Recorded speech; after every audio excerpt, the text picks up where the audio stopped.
கடினமான காலச்சூழலில் நம்பிக்கை இழந்துவிட்டால் உணர்வற்ற, ஈடுபாடற்ற ஒரு மனநிலைக்கு மனிதர்கள் தள்ளப்படுவார்கள்.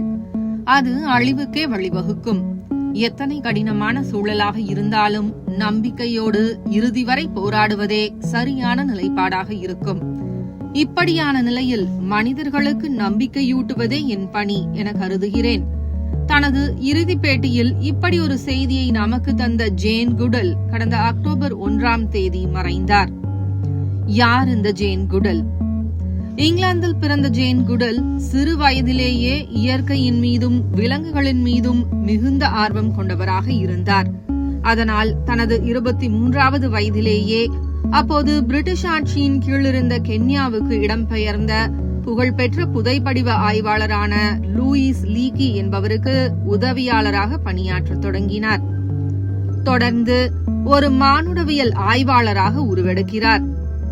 தான்சானியாவில் உள்ள கோம்பே நேஷனல் பார்க்கில் உள்ள சிம்பன்சிகளை ஆராயத் தொடங்குகிறார்.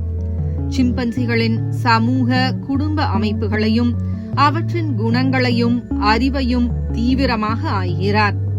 அவரது ஆய்வுகள் மூலம் சிம்பன்சிகள் கருவிகளை உருவாக்கவும் பயன்படுத்தவும் செய்கின்றன என்பதையும், அவை மனிதர்களைப் போலவே உணர்ச்சிகள், பிணைப்புகள் மற்றும் சமூக கட்டமைப்புகளை கொண்டுள்ளன என்பதையும் கண்டறிந்தார்.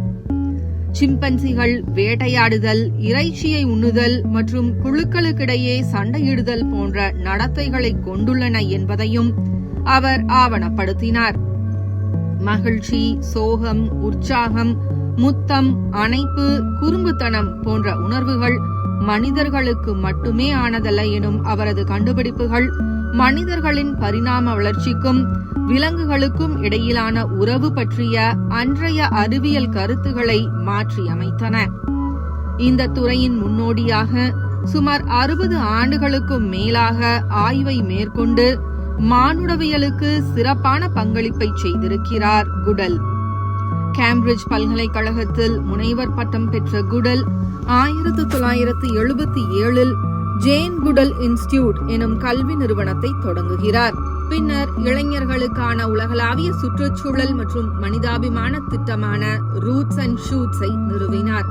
காடுகளை அழிக்கும் மனித இயல்புக்கு மாறாக சிம்பன்சிகளின் வாழ்விடத்தை பாதுகாக்க தான்சானியாவின் காடுகளை மீட்டுருவாக்கம் செய்ய வேண்டியதன் அவசியத்தை வலியுறுத்தி அதற்கான முன்னெடுப்புகளை செய்தார். துறை சார்ந்த ஏராளமான ஆய்வு நூல்களை எழுதியுள்ள குடல் மானுடவியல் ஆய்வு மற்றும் சேவைக்காக அமெரிக்காவின் AMES விருது, கியோட்டோ பரிசு, எடின்பர்க் பதக்கம், நேஷனல் ஜியோகிராபியின் ஹப்பர்ட் விருது, இங்கிலாந்தின் ஆர்டர் ஆஃப் பிரிட்டிஷ் எம்பையர் மரியாதை, ராயல் ஜியோகிராபிக்கல் சொசைட்டியின் வாழ்நாள் சாதனையாளர் விருது, ஸ்டீஃபன் ஹாக்கிங் பதக்கம் உள்ளிட்ட ஏராளமான விருதுகளையும் அங்கீகாரங்களையும் பெற்றுள்ளார்.